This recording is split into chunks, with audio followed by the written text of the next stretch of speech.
Have you ever looked at a design and felt something's off? But you can't quite explain why. Most designs don't fail because of bad taste. They fail because nothing is clearly decided. Everything asks for attention at the same time. Everything feels equally loud, equally important, and equally confusing. And when that happens, it's not a creativity problem, it's a structure problem.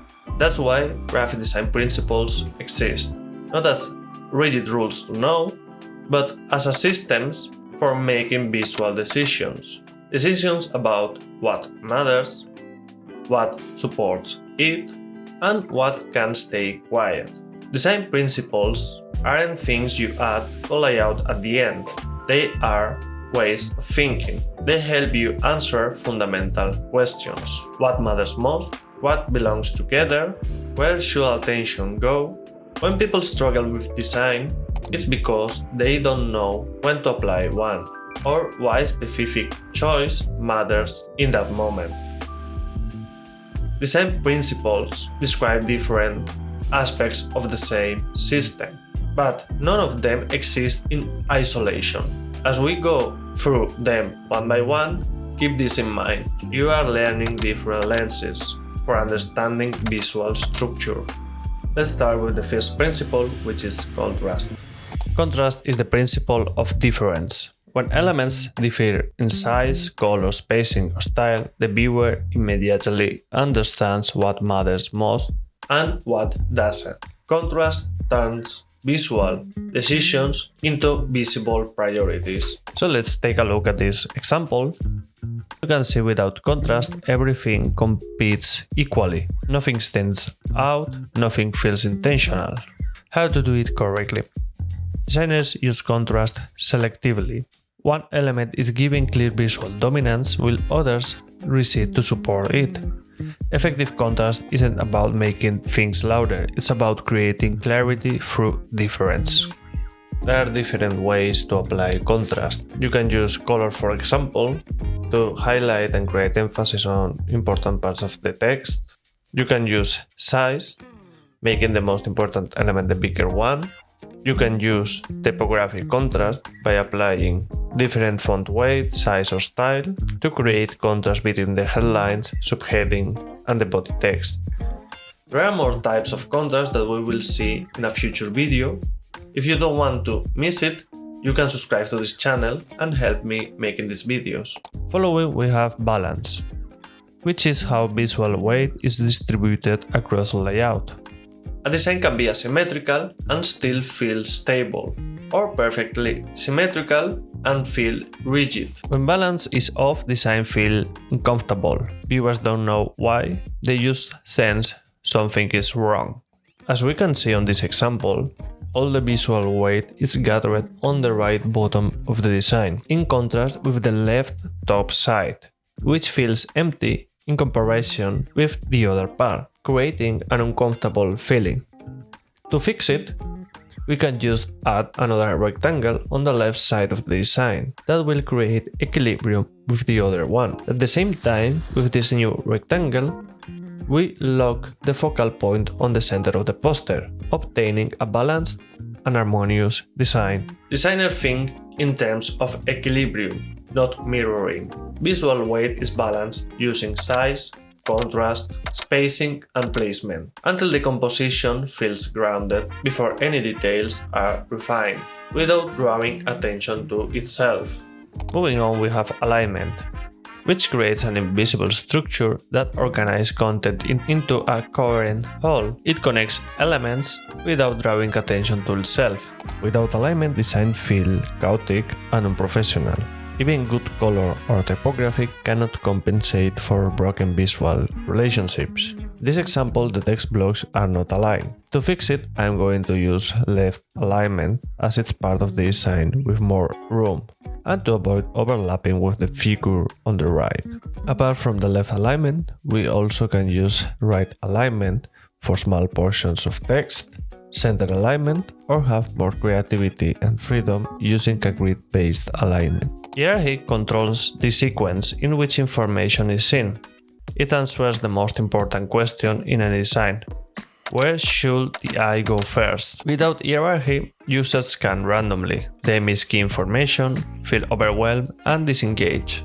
Hierarchy is created through the combined effect of contrast, scale, spacing, and placement. Designers define priority first, then visually reinforce it until the order feels obvious without explanation. Repetition is the intentional reuse of visual elements to create familiarity and coherence. It's how individual choices became a system.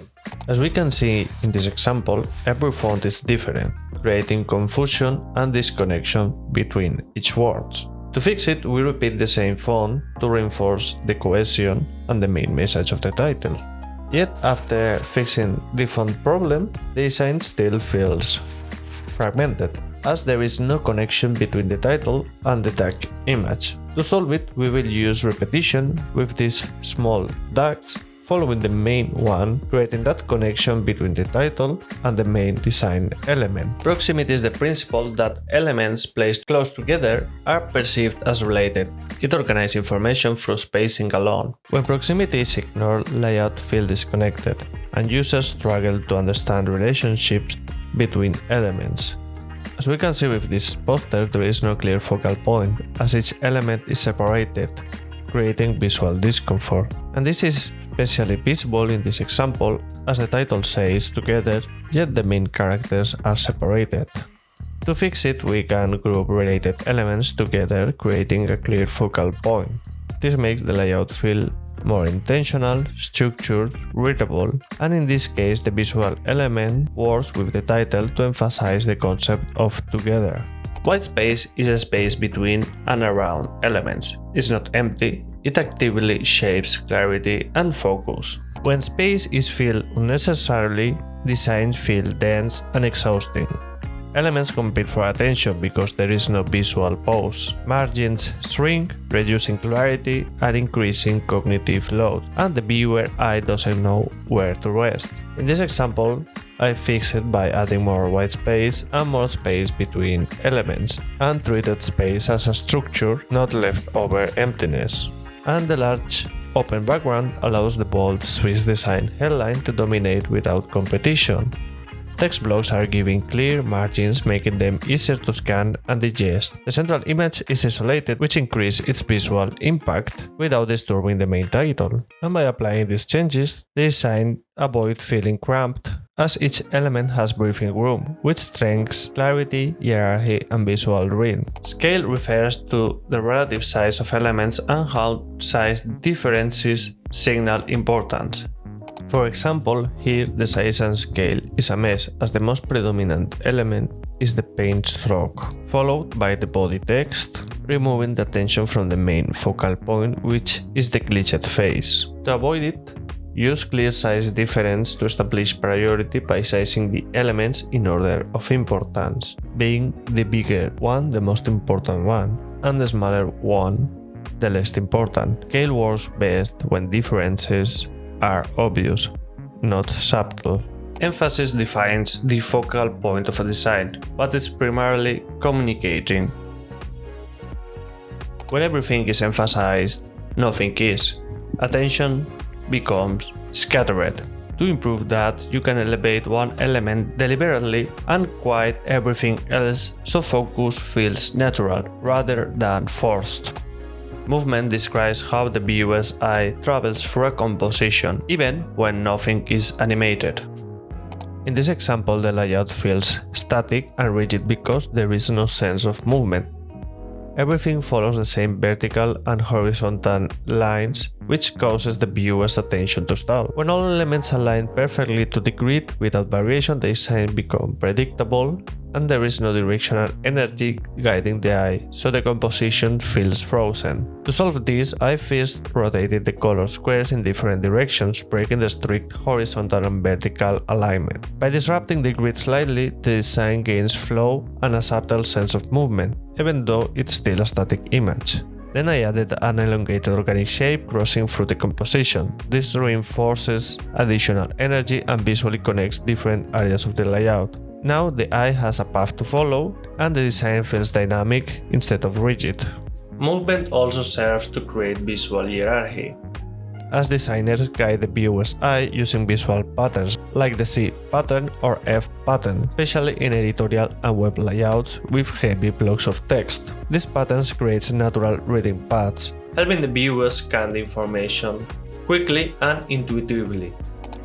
Unity is the sense that all elements belong together. It's what makes a design feel complete. Let's take a look at this example. Before analyzing it, I want you to ask yourself, what feels off? First, the typography. The word brutalist now feels playful and hand-drawn. It looks soft, almost casual. But brutalist as a concept is raw, harsh, and industrial, so there is a conceptual disconnect. Second, the color.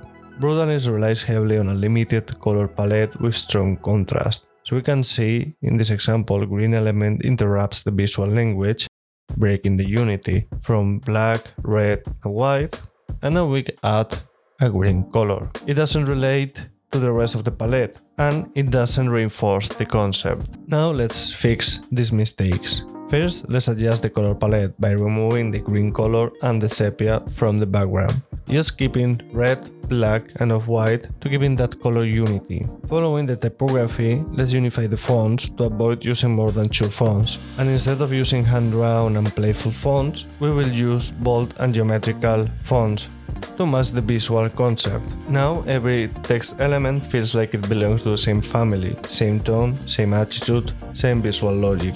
Unity emerges when repetition, alignment, balance, and hierarchy support the same visual goal, often by removing unnecessary variations. If you're interested to know more about Brutalist, I have a video talking about this style, which will appear here. As we have seen, Unity brings elements together, but if everything is too consistent, it can become boring. That's where variety comes in. Variety introduces controlled differences within a design to maintain visual interest.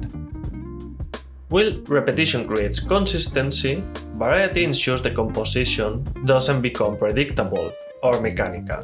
It's what keeps the visual system engaging rather than repetitive. Without variety, design becomes monotonous. Everything follows the same pattern, the same size, the same read, the same color.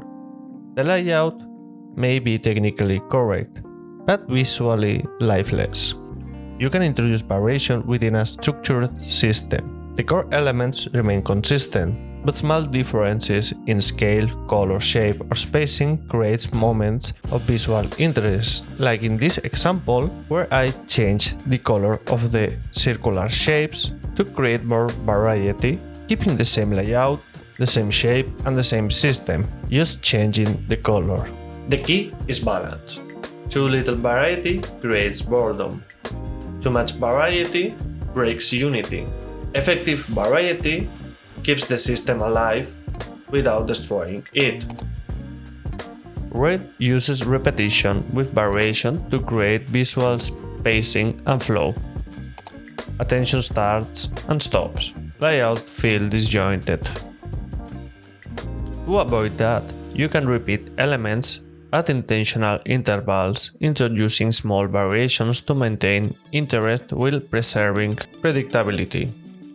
None of these principles stand alone. You can create strong contrast, but if hierarchy isn't clear, the viewer still won't know where to look. You can have perfect alignment, but without repetition, design feels fragmented.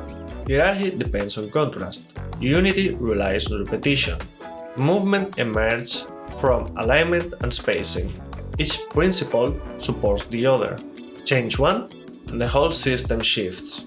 Good design isn't about using more principles. It's about using the right one for the problem you are solving. To visualize it better, think it that way. Contrast creates difference. Balance stabilizes composition. Alignment structures layout. Hierarchy organizes attention. Repetition builds consistency. Proximity organizes relationships. White space improves clarity. Scale signals importance. Emphasis creates focal points. Movement guides the eye. Unity ensures cohesion. Variety prevents monotony. and read creates visual pacing.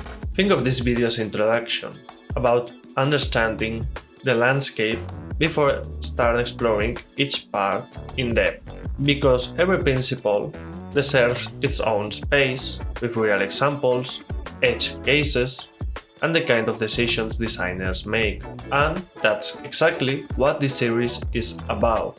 If there is one mindset shift to take with you, it's this. Design principles don't limit creativity, they remove confusion.